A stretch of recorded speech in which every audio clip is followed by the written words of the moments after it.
Yeah, there we go. All right, so why don't we go ahead and everybody, Wayne Malcolm. All right. Well, welcome back to Lakeland. This is good to see familiar faces, some new faces as well, and that Lakeland carries on. Lakeland carries on.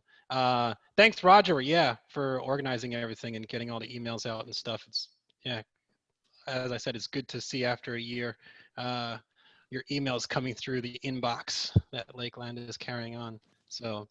Um, Okay, so getting on to this presentation, yeah, so as it says there, global competence definitions and resources for the classroom. I've been talking about this since probably before 2018 or so, and most of my presentations have actually come at Lakeland because I, um, it was the right kind of conference, I think, to talk about obviously global higher education issues and these kind of larger concepts. And so as I did, this was for my dissertation, my doctorate of education, uh, which I completed in 2018. Um, so a lot of this information does come out of that doctoral study that I did, a case study that I did at a university here in Japan, and the research that I've been doing in Japan. So a lot of this is really the information that I have is really Japan centric, because it was from a Japanese university and what they were going through uh, in their internationalization efforts, et cetera. And I looked at this, I stumbled upon this idea of global competence, and I really kind of dug down about it because it was a concept that I hadn't heard before. And when I started asking people what they thought about global competence, it was clear that they hadn't heard it before. But then it started popping up in literature. It started popping up in literature that I was reading about Japan and its internationalization efforts and such. So I just started asking people, do you know what global competence is? Do you know what this means? Do you know what it involves? And at the university I was doing the study at, the students and the faculty, no, the students and the administrators that I talked to really didn't understand what it was. Um, when I used the term global jinzai, they kind of understood a little more, but even that, they still didn't really understand, like, well, how does this manifest into actual programs and policies that we're supposed to be implementing in the classroom. And of course, words like globalization, internationalization are used and with, I guess, to whatever that university wants to do, et cetera. So throughout my research, basically, I was trying to understand this concept and how it applied to the university system I was looking at, because the university system I was looking at was applying or had applied for one of the, I think it was the Go Global Japan grant. And that was like a 5-year grant to uh, get students to study abroad, mostly students to study abroad. So it was in that context that I was working on when I was asking students questions of, do you understand global competence? Do you understand what this means and how it applies to what the university is doing? Because they're trying to get you to go study abroad. And administrators as well. Do you understand what this means? So that's kind of the context that I've been working in. And so I've been pulling apart this definition and looking at it, and over the years, seeing more and more literature pop up about it. And so, but one thing that I really took grab of is how do these things actually get into the classroom? How does it manifest into the classroom? Like, what does it mean for a classroom structure, like for teachers in a classroom? Because often I think we use researchers, academics, and such. We use terms that regular classroom teachers will then ask, like, well, so what can I do with that? Like, what can I actually do with that in my class? Talking to students who might want to study abroad, who might want to understand what is this, you know, how do I become a, globally human or globally developed human resource, which is basically what global Jinsai translates into.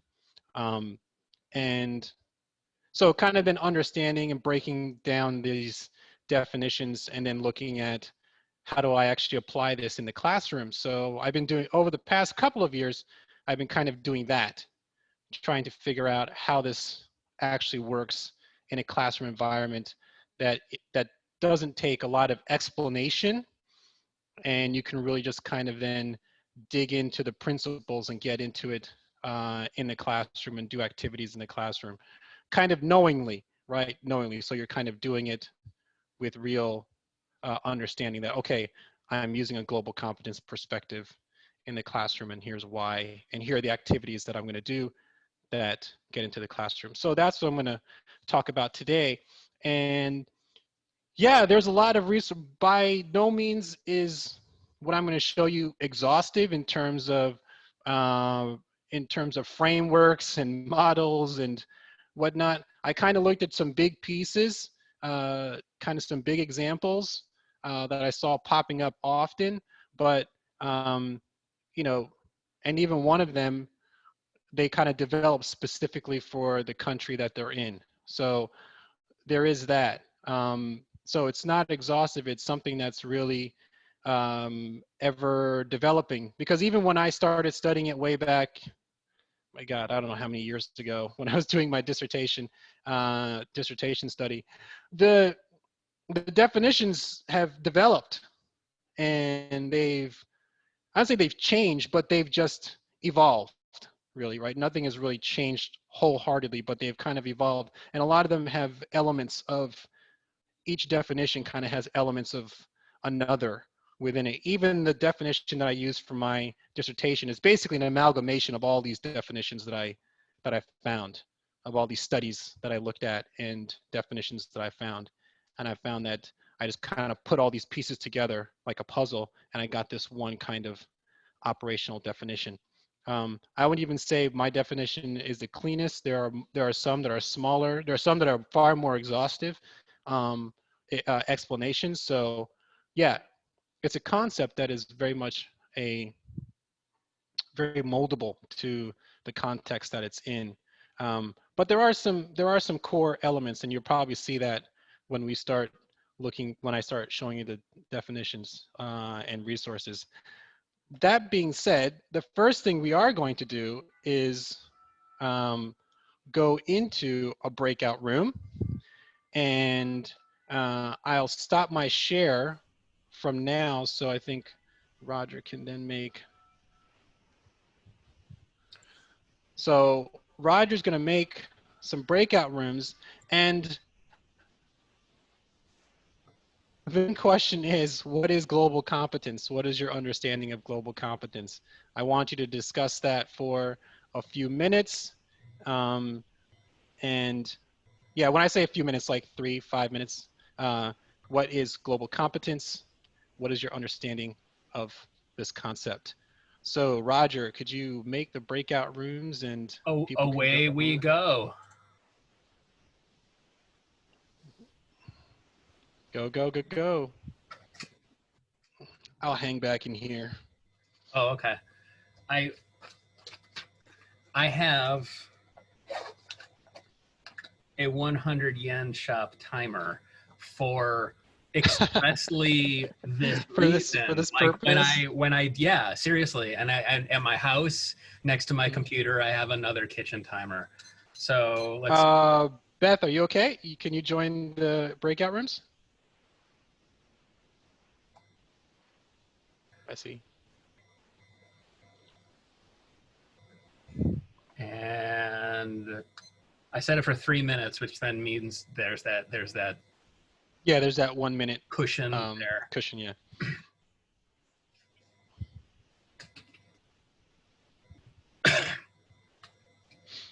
Cool.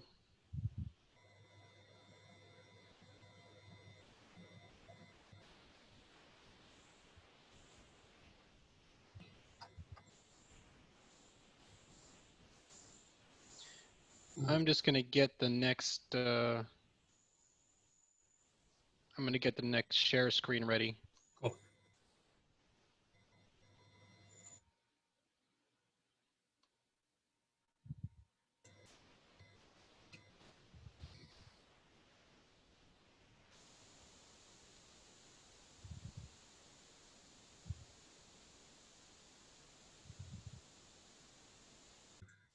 Okay. Yes, it is.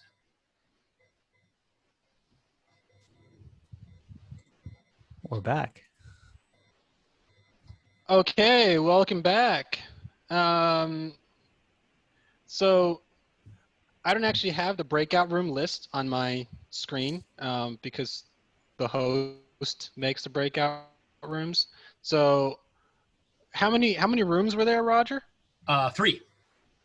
Do you have the breakout room list?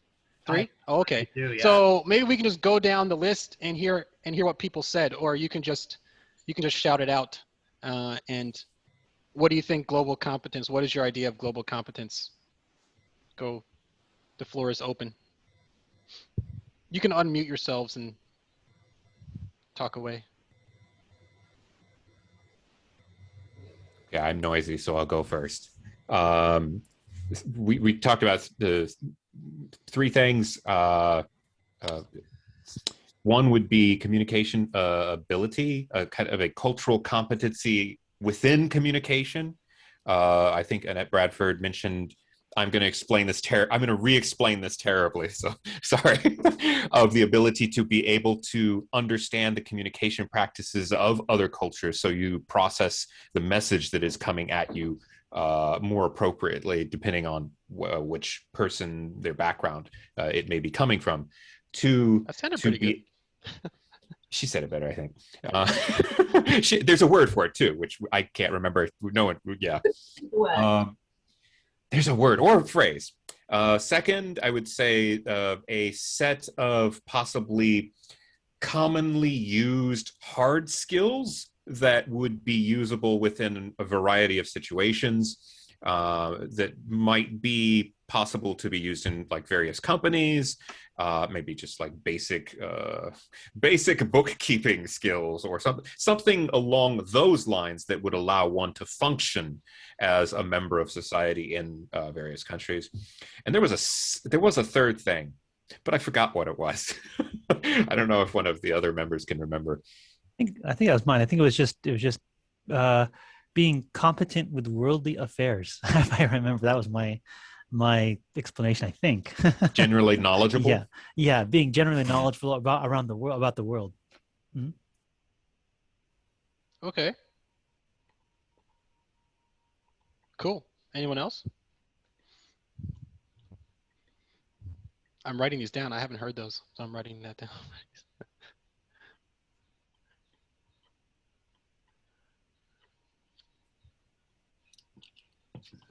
Okay, is that Robert? okay? Yeah. Yeah. Yep, go right ahead. We were just talking about the connection between global competence and intercultural competence, and because I saw the presentation this morning by Anna Sophia Hofmeier, that was really good because it broke down. She asked the students in surveys what they thought they were good at, including foreign language, but also curiosity, adaptability, empathy, the various characteristics, kind of personal characteristics. And she was comparing students before they went abroad, then while they were abroad, then when they came back. And so that's intercultural competence.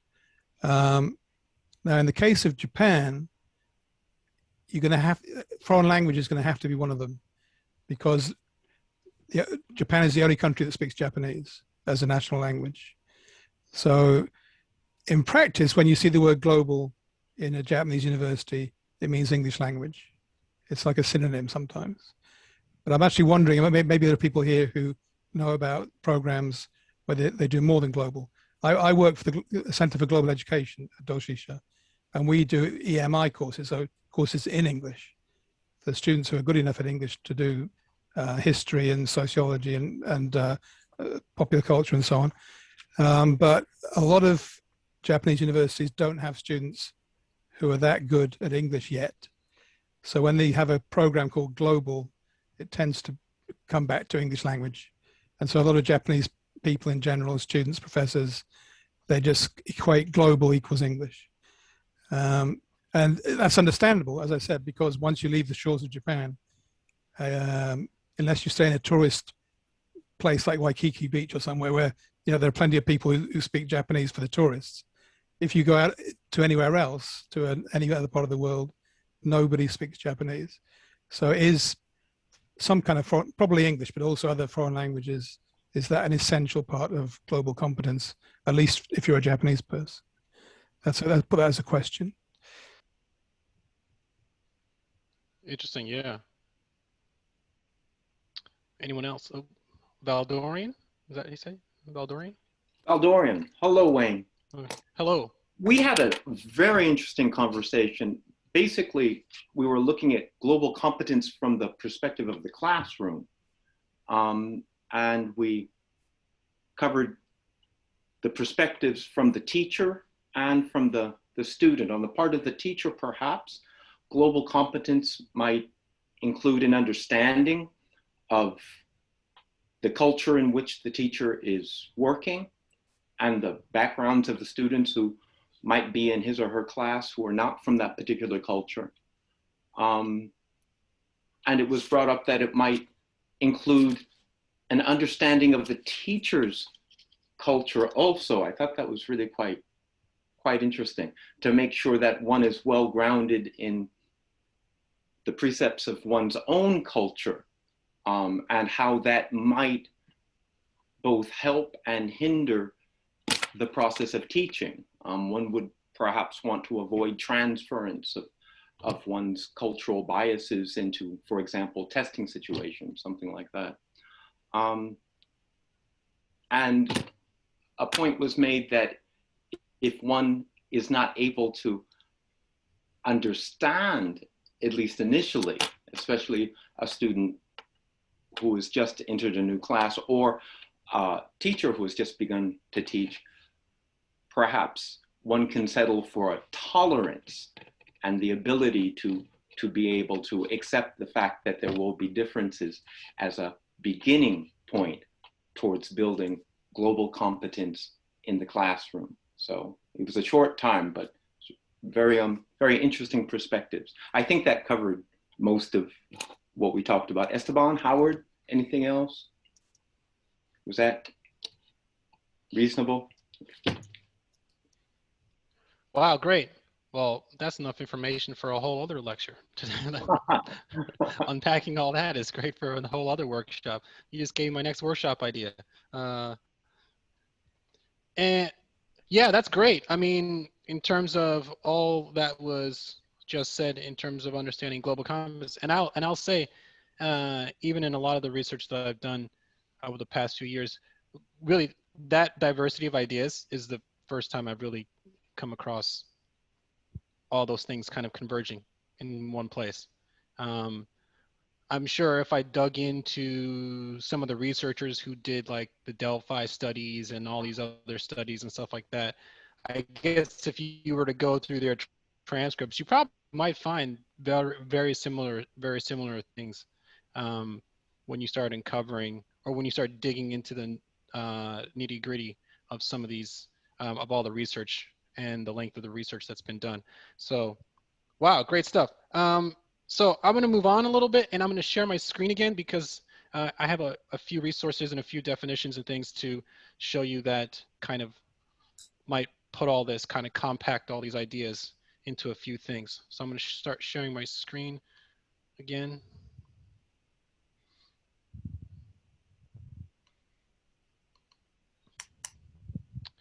And what I did was for basically to streamline it kind of for myself is hide floating meeting controls. I put everything into this Google Doc and I will make a link and then share it because it has all the links and things like that in the Google Doc. So I have a link, and once I finish talking a little bit, I'll go back and show you all the links and stuff. You can see it for yourself, and you can do what you want, keep it and whatnot. But all my links are here that I used for what I'm about to talk about. So, and basically, it's very linear in a way. So you'll see like A, global competence definitions, and then I'll mention like global competence associates. Then I'll go down to B, then I'll go down to models. A is global competence associates model. That's their model, right? So it kind of follows, how it's supposed to be, kind of in a line. And then my last section here is just activities, and we'll go over this. This will be the kind of workshop-y part. How does this actually get into the classroom? But first, I just wanted to show you a few things that I've found and I kind of have on tap as resources. And again, some of this stuff I actually updated recently, because when I was preparing for this, I went back and looked at my literature review and my literature, and I found that even as of 2008, some of it is actually outdated. Like some of them actually have upgraded or have evolved their definitions, done more research, et cetera. So there's some new research out there that puts it into a very cultural perspective that I was looking at. So that was kind of very interesting. So it's really, yeah, it's a great evolving field. So, but the very first time I saw this, and this definition here says 2018. It says 2018, but this is not their very first definition. Their very first definition was like early 2000s. This guy, William D. Hunter, he actually wrote his definition about global competence, and his article, What is Global Competence, is kind of what set me off on this path. And since that early 2000s time up until now, like you're looking like 18 years, this is kind of what he's come up with in terms of a definition for global competence. Having flexible, respectful attitudes, including self-perspective, and applying knowledge of the historical, geographic, and societal factors that influence cultures in order to effectively interact and build relationships with people around the world. So quite a mouthful, a lot of different things that kind of go into that. And they developed this study. It says Global Competence Associates, so they have like a business, and they've actually developed a model called the Global Competence Aptitude Assessment. And if you go to this website, you can find it, and it's a proprietary assessment. So basically, you have to pay them, and they'll come in and do the assessment for you, or they'll sell it to you. So, but their research actually was very sound. So they did a Delphi study across the world of different regions, and leadership, diplomats, et cetera, and they whittled down all that information into this definition. So their actual methodology was quite rigorous. So I found that, wow, this is a pretty good definition to kind of start from and to kind of base a lot of my research going forward. And it has kind of a lot of the elements that actually you guys brought up, quite a few of the elements, maybe all of them that you guys kind of brought up in terms of dealing with global competence. Moving on, this particular definition here, this one, it says 2020, if you're going down and seeing this particular definition, as it says, it is 2020, and this was written recently. So last year, I think the actual print publication was released in April. No, online publication was released in March, and the print publication was then released in April. So this is very recent. And they looked, this group looked in the China context, which I thought was very interesting because I had not seen any studies up until this one that looked specifically in terms of a country context. And this one looked at the Chinese influence about what it came up with. And one of the interesting things is, if you look at both of these definitions, this one here, the Chinese one, the lifelong process of cultivating oneself, one's human capacity and disposition to understand issues of global and cultural significance and act towards collective well-being and sustainable development. So much differently worded. I think a lot of the concepts kind of are the same in terms of this kind of like broad understanding of knowledge, sort of like wisdom, but you get very much a kind of like a Confucian Chinese wording of how their definition kind of developed. And they looked at schools. They looked at schools in China, and so the background here is very interesting because they developed a global competence definition that is very specific to their Chinese context, right? Very specific to their Chinese context. And they mentioned Hunter's work from the past as well. So that's what kind of gave me the idea also that kind of like what you touched on, Valdorian, is looking at inside the classroom and understanding the teacher's ideas, the students' ideas, but then understanding where your ideas maybe either intersect or don't intersect, and sort of understanding how to tolerate that. Because when you're dealing with a specific context, you can come in with your understanding, but then it may get all turned on its head because people just do different things, right? People just do different things, just like what Robert said also about in Japan, everyone speaks Japanese, but when you leave Japan, it's the only, you know, you have to, for Japanese students, they have to either find the Japanese enclave, or they have to learn, they really do have to learn another language, whatever that language may be. In most of our contexts, that language is English, but it can, you know, obviously if they're going to live in central China, they probably would want to learn Chinese, some, you know, dialect of Chinese, Mandarin, whatever. So yeah, but here we see that they really barrel down on what is how does the culture that you're in influence the definition that the operational definition that you're dealing with. From a larger aspect now, where the next definition is, and this is what I was talking about, broader definitions, right? Longer definitions that encompass so many different things, is the OECD and the PISA assessment. And you guys all know what the PISA assessment is, yeah?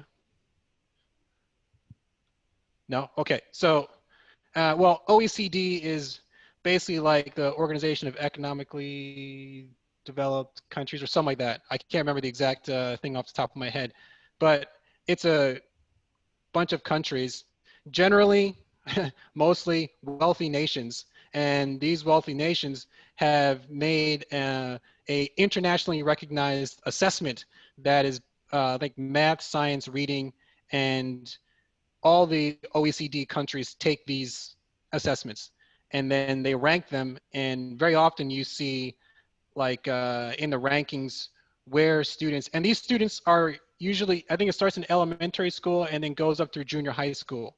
So you get a readout of students kind of in their junior high school years where they rank around the world in terms of math, reading, and I think I said writing, math, definitely math and reading. And a lot of times you'll see at the top of the list, in particular for math, you'll see a lot of the kind of Pacific Rim nations, South Korea, Japan. I think last year it might have even been like the top rankings usually shift between South Korea, Japan, and Vietnam, and some Southeast Asian countries. So you see, it's an education assessment that kind of ranks, that kind of assesses students' skills, and it's global. So when I say global, I should say it's OECD global. So you're getting a snapshot of these very specific, of these countries and where their students kind of line up. So they developed this kind of, their definition of what global competence is based off of all the work that they do in assessment. So, and it's a very technocratic definition. I thought, to put my subjective ideas, I think is a very technocratic definition. And you can read it. It's like, you know, global competence is a multidimensional construct that requires a to successfully apply to global issues or intercultural situations. I just paused because my thing said internet unstable, just making sure it passes. So global issues refer to those that affect all people and have deep implications for current and future generations. And they even, so they go and define intercultural situations refer to face-to-face, virtual, right? So bringing us into the tech age, and future generations, or mediated encounters with people who are perceived to be from a different cultural background. Yeah, so here they're putting, now I said this is this is kind of like your macro idea, because this governs a large amount of countries. It spans a large amount of countries. They're looking at, as it says here, 15-year-olds, right? So these are kids going into, these are junior high school kids and going into high school, like the early years of high school, depending on what country they're from, right? So you're getting this snapshot of the abilities of these kids. The interesting thing I always find, and this is a total side note tangent when I was looking at this, the interesting thing that we find is when you read research about cognitive development, humans in general don't fully develop cognitively until they're like 25. Like your brain functions don't develop until you're 25. And then if you cross-reference that with, for example, the definition I just showed you about the Chinese, where they're talking about lifelong learning process, it's almost like within these definitions in these studies, there is a bit of a divergence. There's a bit of something missing, because you're looking at 15-year-olds and then seeing how globally competent they are. And then the other one is looking at global competence as a lifelong learning, almost like a collective well-being wisdom type definition. So it's kind of very interesting, but, and then the subject matter, the people that we generally look at are younger people. You're looking at classrooms, so young students, right? So it's a very interesting, dare I say, Hegelian dialectical conversation that you're having when you're talking about global competence in the definition, because the populations we're looking at sometimes don't even reflect the definitions that then come out, but this is what we have. Okay.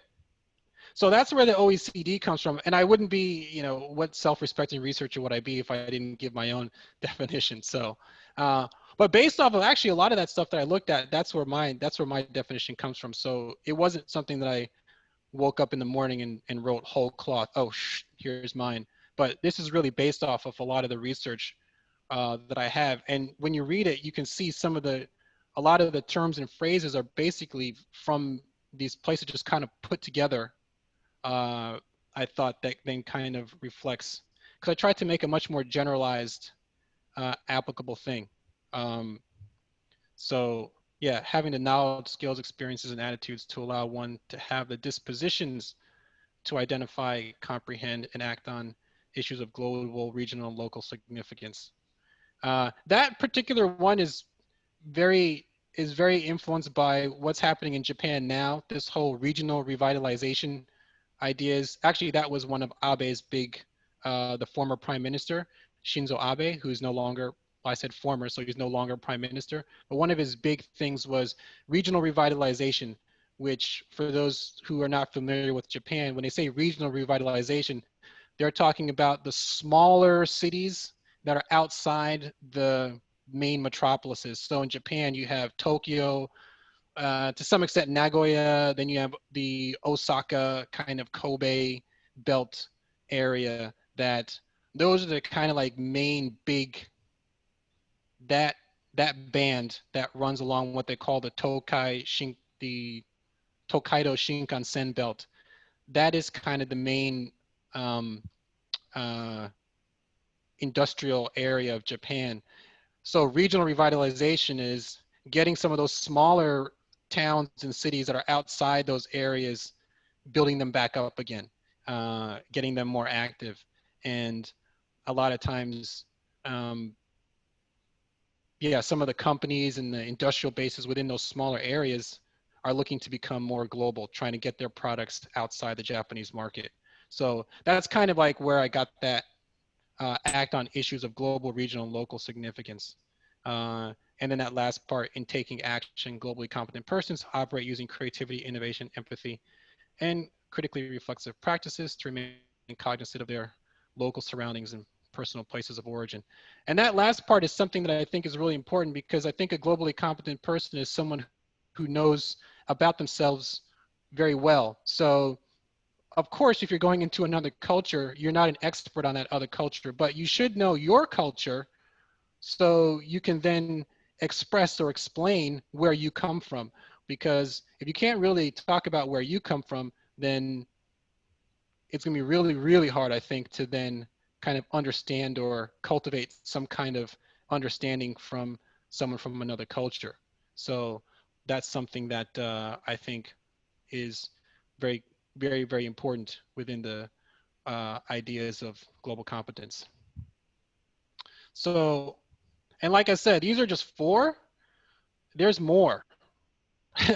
I just stopped. I was like, let me just stop and get these in here, because I thought they're also very broad enough to then kind of encompass the main themes, I think, of what we're looking at, what I was looking at, excuse me.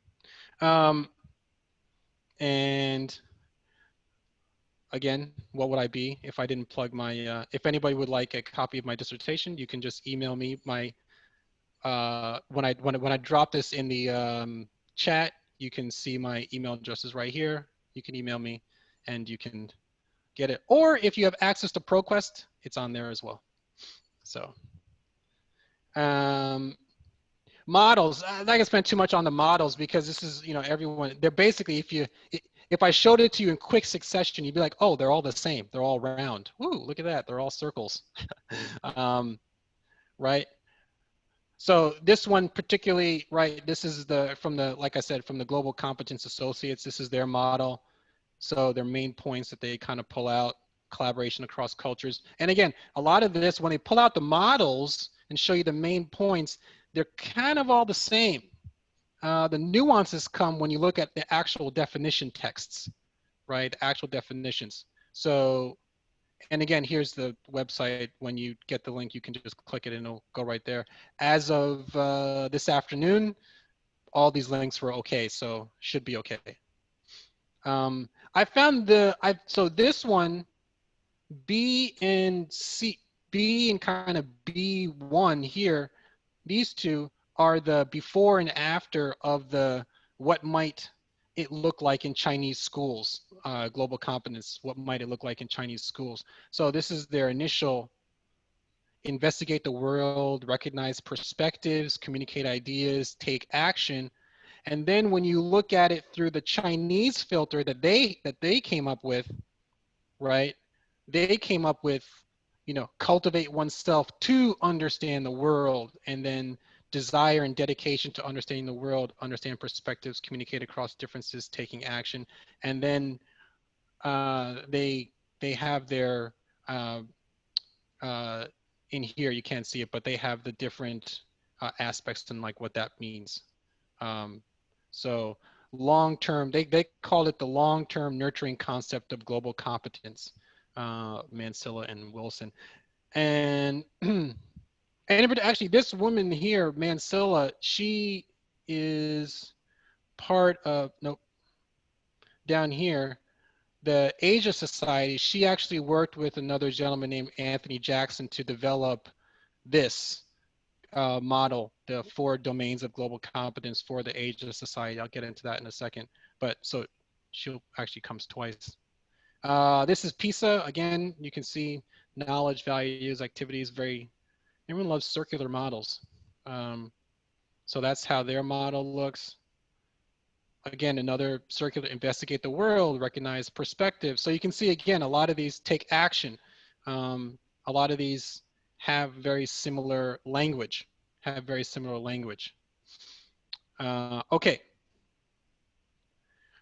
Let me hold up there for a second before I go to the next thing. Anyone have any questions, thoughts, comments at this point you want to give? because the next section I'm going to talk specifically about activities. Valdorian, do you want to say something? Excuse me, Wayne. I was wondering, I Yep. assume that the goal of global competence or increasing global competence is to enhance what the overall happiness of individuals and societies. If that's not the goal, could you clarify what it is that global competence seeks to achieve? And are there any quantitative ways of measuring the success? Actually, that's a really good idea. That's a great question, because that will go to actually what I'm going to talk about next a little bit. One, the goal of global competence. This is going to sound a little cliche and kind of hokey, but it's to make the world a better place. I thought so. Basically, what it comes down to That's not hokey at all. is that, yeah, it's that. I just don't like. It's like that's the.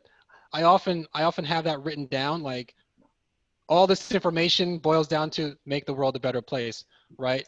Obviously, by increasing people's intelligence, capacities, skills, etc., those type of things. But basically, we're in a situation where the world, globalization, the world is hyper connected and things are moving by. How do we develop people? How do we develop in a way that allows us to really communicate across cultures, et cetera, and stuff like that? So that's basically the goal of global competence, the idea of putting it out there, out in the front, right? And really developing frameworks that allow us to then do these things. So your second thing about quantifying ideas of global competence. I think the one organization that I mentioned, this one, the Global Competence, Global Competence Associates, that was their mission, their goal in creating their aptitude assessment. It actually has two parts. It has a qualitative part and it also has a quantitative part. So it gives you, it's basically like you're taking a test. And it has some of those things that you guys were just talking about, like knowledge of world affairs and history. Like they ask like general historical things, like, between this date and this date was World War what, something like that. Generally speaking, most people probably in the world know, like, this between the early 20th century was like World War I, like mid 20th century sort of was like World War II. Like they get that kind of perspective ideas, right? So those big things. So it's sort of like that, right? So then they have this assessment that you kind of go through, and then at the back end, it spits out an assessment. Your score was this. So they have different bands, like global awareness. So they'll have a band called global awareness, and it'll spit out like a 85. You understood this, and then it shows you the qualitative data, like what that actually means in terms of an 85. Like what does 85 mean? Like I don't understand. And then it'll show you the information like X, Y, and Z. This, and this. You answered this question this way, which indicates this. And then after that, if you actually want to follow up on that actual data, you can call them obviously and get a consultation and talk and say like, so what does this mean? Like you said, this, you said I didn't understand this, or maybe not this, like I didn't understand, but like, my score wasn't so high in this, so I'm this. So what does that really mean? And then you can get a further thing. So they have ways of doing that. And I guess that's one way. It's really the only way that I've seen that I've seen in terms of an actual global competence aptitude assessment. My guess is that they're probably PISA probably is not too far on their heels of making something. If I were to hazard a guess, I don't know that. I'm just saying, if I were to hazard a guess and I was the OECD, I would probably put some money into making a global aptitude assessment of some kind because it could be useful for them. But quantitatively speaking, that's one that I know of for sure that they actually have a quantitative component to. I see. Thank you, Dr. Malcolm. No problem. And that actually goes to something, the last part here is, so I took a lot of that information and I tried to actually make some kind of inquiry. It's not really an assessment, but it's kind of just an understanding for students to take, so I could then use to talk to them about global competence and global competency.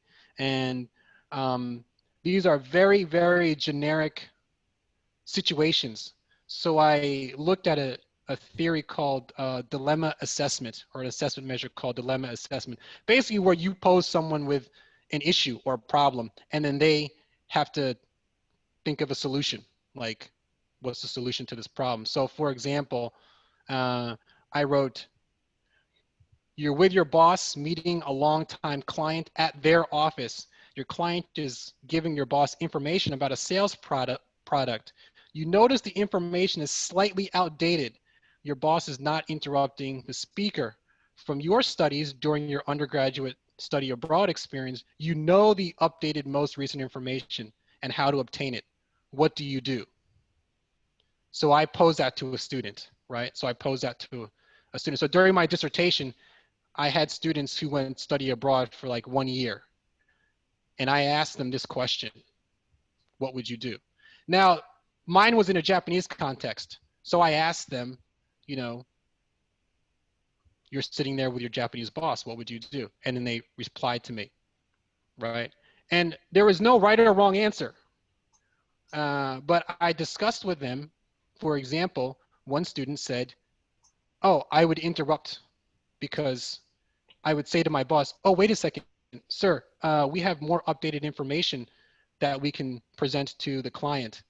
And then I said to them, oh, that's very interesting. Where did you study abroad? And they said, well, I think that's what they would do. I studied abroad in Los Angeles. I said, oh, that's interesting. And so I asked them, what if you're not in America, you're in Japan, and you're a junior member in your office? Do you think it could have been better or more appropriate to wait, because maybe your boss doesn't want to interrupt the client because it's disrespectful, and then afterwards we'll discuss with you, like, so what do you think? Do you think they were telling us the right information? Yes, no, etc., and then move on. And I actually got that particular scenario from reading a few research studies. And in one of the research studies, the anecdote was, yeah, guy goes to a Japanese company. They want to do they want to make a deal. And basically, in short, the Japanese client says, why don't you come to my son's baseball game with me? But the American guy says, that's a total waste of time. Why would I want to go to your son's baseball game? We're here to do business. And that was his attitude. He didn't go to the game. The next day, the Japanese client gets on the plane and leaves. No deal. And the lesson is, the business will get done. Don't worry. They're going to make the deal. If he's asking you to go to his son's baseball game, chances are he's going to make the deal. It's like a test, right? So in Japan, one meeting leads to the next meeting, which leads to the next meeting. It's kind of like it's like a rite of passage. Anyone who sat in a probably Japanese faculty meeting knows one meeting leads to the next meeting, which leads to the next meeting. And oftentimes they're looking to see if you're patient enough to actually listen, understand what's happening, and then move forward. So if you want the deal bad enough, you'll do it. If you don't understand the culture, then you've just severed ties, and it's very difficult then to kind of reconnect. So that was the idea of this particular question. What would you do in that situation? So I pose these questions to the students, and all of these are really based off of that. They're based out of like research, actual real situations that have happened. It's not like off the top of my head. That's like, oh, this would be a great idea. You know, let me think of this. So I developed them after reading a bunch of different things and seeing videos in a different situation. So I put them into these 4 situations. And the fifth one is, what does the term global competency mean to you? So another one of my favorites is this number 3. explain why knowledge of local tribal poetry could be vital to negotiating peace agreements or business propositions. And again, this came out of a discussion that I saw with an American colonel who was stationed in Afghanistan. And he literally was trying to negotiate with Taliban warlords. And he first wanted to build a school. So USAID wanted to come and build a school, but the Taliban warlords were like, no, you can't do that. So the colonel who was overseeing this area for the United States Army, obviously when we were in Afghanistan at the time, they go and say, well, you can't come into this area. So the colonel goes and sits down with the head of the village and basically asks, the first thing that comes out of his mouth, he recites some Afghan poetry that is to that local area in that language. And he said they didn't agree on everything, but they had a conversation. And that was one step to getting this school built. And his feeling was like, if I didn't know that, I wouldn't have even gotten into the room with this person. So understanding the local, something happening locally can go very far to getting what you want done in the end. Or at least just building some ties, building some goodwill that will maybe get you where you want to go. So I developed these scenarios in my interviewing process and asked the students these things. So this is something that I still use today in my classes. I will pose students questions like this, a little more simply worded, but I will pose them questions like this based on things we talk about. In my business English class, we talk about handshakes. So I ask them, it's not fully developed like this, but I do ask them about like, would you,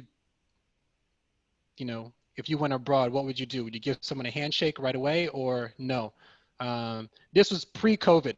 This is pre-COVID, I would say that. Now, I was like, well, got to change that one, so, but those sorts of things I pose to students just to kind of get an inkling of their thought process and what they think about. Yeah.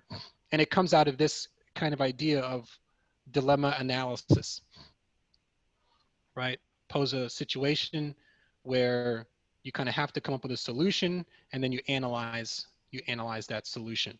You analyze that situation. And again, it's more of a conversation back and forth about why did you do this? Where did it come from? How did you make this idea? What was your thinking process? So it becomes a bit more analytical in that sense. This is very qualitative.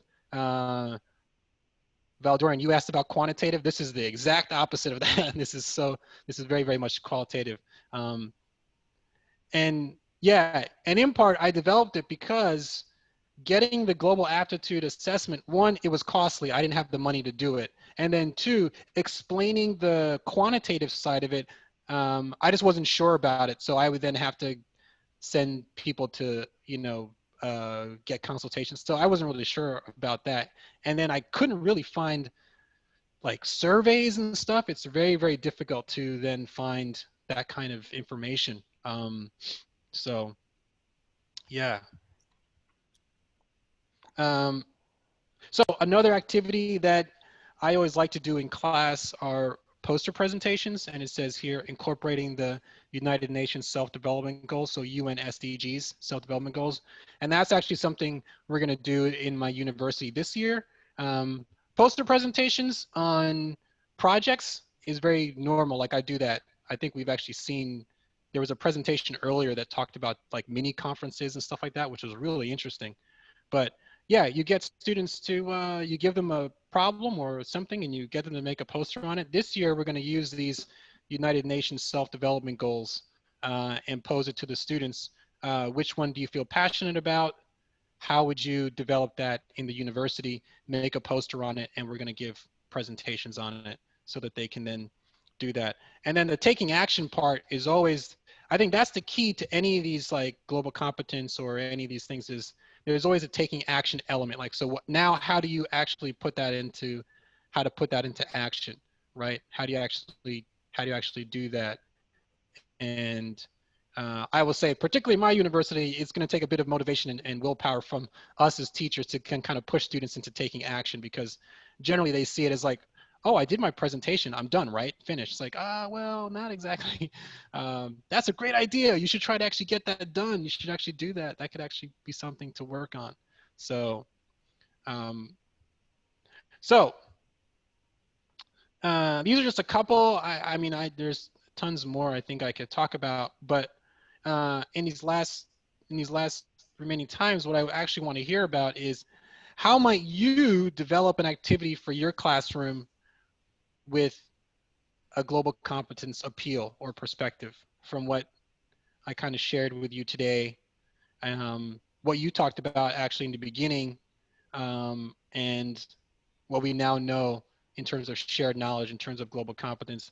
What might you think about, like you're thinking in terms of your university or your school or your classroom or your particular situation? I'm assuming everyone here is an educator.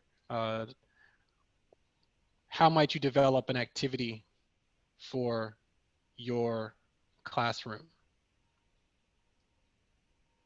Okay, let me stop that. And that's going to be the focus of the next breakout room that you guys are going to go into. Wayne, would you like me to shake the snow globe and rearrange the rooms here? Yeah, that'd be great. Okay. That's what I say. Yeah, shake the snow globe. See what you get. Oh boy, the surprises that await all of you guys. Yes. Okay, so how about one more time, Wayne? Can you give everybody their assignment here? Yeah. So your assignment is to talk about and think about and discuss what kind of activities would you make or develop in your classroom with a global competence perspective. All right, and we'll see you back here in a couple of minutes. Yeah, it's like 5 minutes, I guess. We have 5 minutes.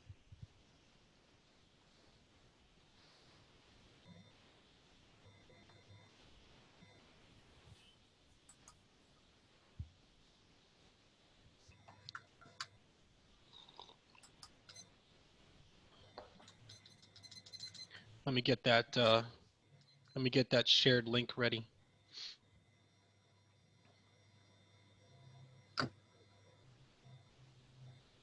I thought one thing that was interesting on your definition, I don't know why this jumped out at me, but the whole idea about knowing your own culture. Yeah. I've noticed with so many of my Japanese students that they notice that. They're really sort of reflective about it. Like they almost feel that sense of embarrassment, like I don't know everything about Japanese culture, and maybe in some ways they think others are going to be expecting them to be a representative of all of Japan and all of Japanese culture and history. So I always thought that was interesting because it's something that Americans don't care. Yeah, it's something that I would say you wouldn't necessarily have to be fully, obviously we all know we're not going to be an expert 100%, but in general, most people don't ask such specific questions, right? Mm-hmm. So if you come to Japan, the first thing I didn't ask like, who are all your emperors and their birth dates? Tell me about the Tokugawa clan. Yeah, tell me about the Tokugawa clan. Tell me about, Nobunaga Ashibazada. Tell me about, Matsudaira, this person. Like, that's probably not the first thing that people can see it.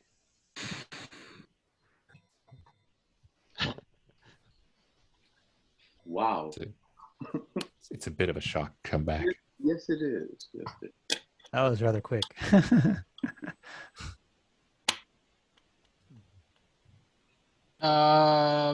First, can you guys see the chat and see the Google link that I posted, or should I post it again?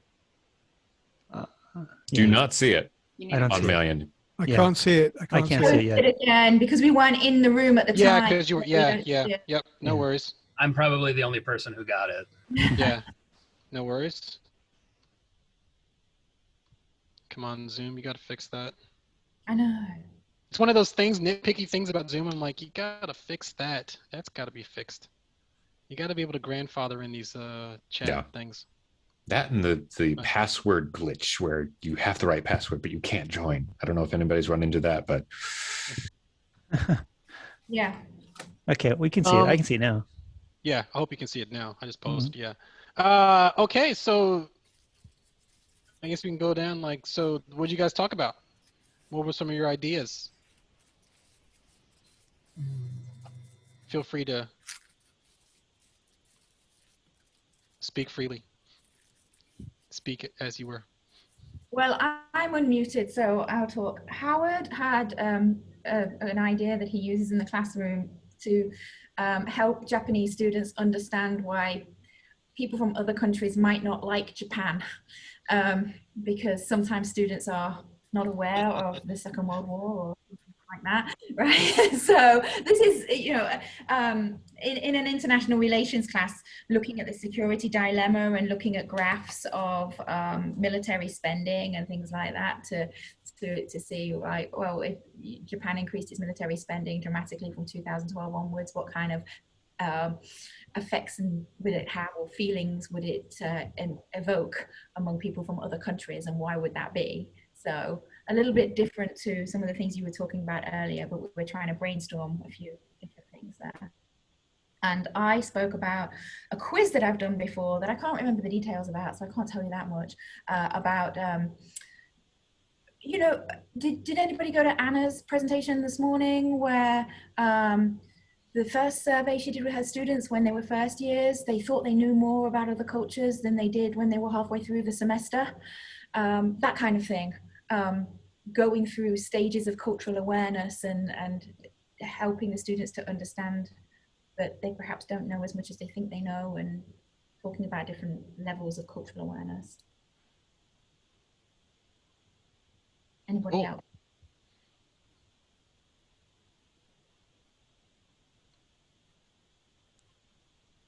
Okay, so in our group, I mostly did very little.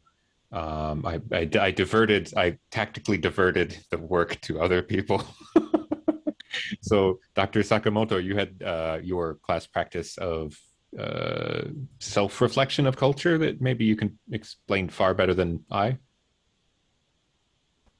Okay, yeah, so I tend to start with looking at, I have an intercultural competence course, and that's kind of my main interest. And I feel like that's part of it's, maybe not all of global competence, but that's my focus.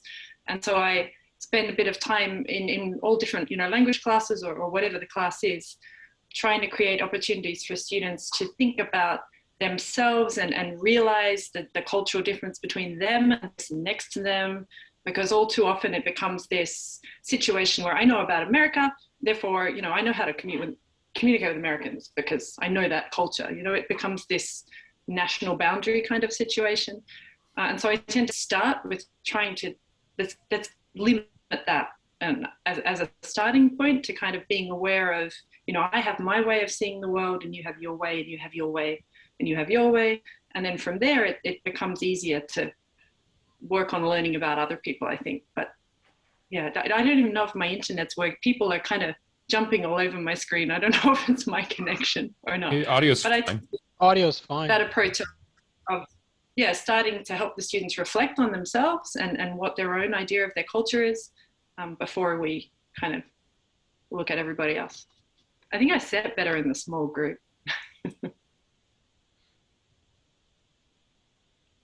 Cool. Anybody else?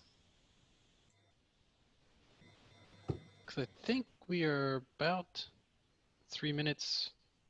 We're about finished with this session. Yes. Yeah. So good timing there. Yeah. Well. Okay. Well, we'll just wrap that up. Well, yeah. that was a good discussion. Sounds like your small group discussions were also very fruitful, so that's good. Again, if you want to contact me or you have any information or you want to follow up more on some of the information that I have, it's all in that Google Doc right there. My email address is at the top and also embedded in there. So feel free to contact. Love talking about global competence and see what's going on in the world of global, intercultural, communicative, whatever competence you want, whatever word you want to put before competence. So, all right. Hey, Thank why you don't we very give much. a big round of applause to Hey, have a Wayne? good Thanks, day. Wayne. All right, and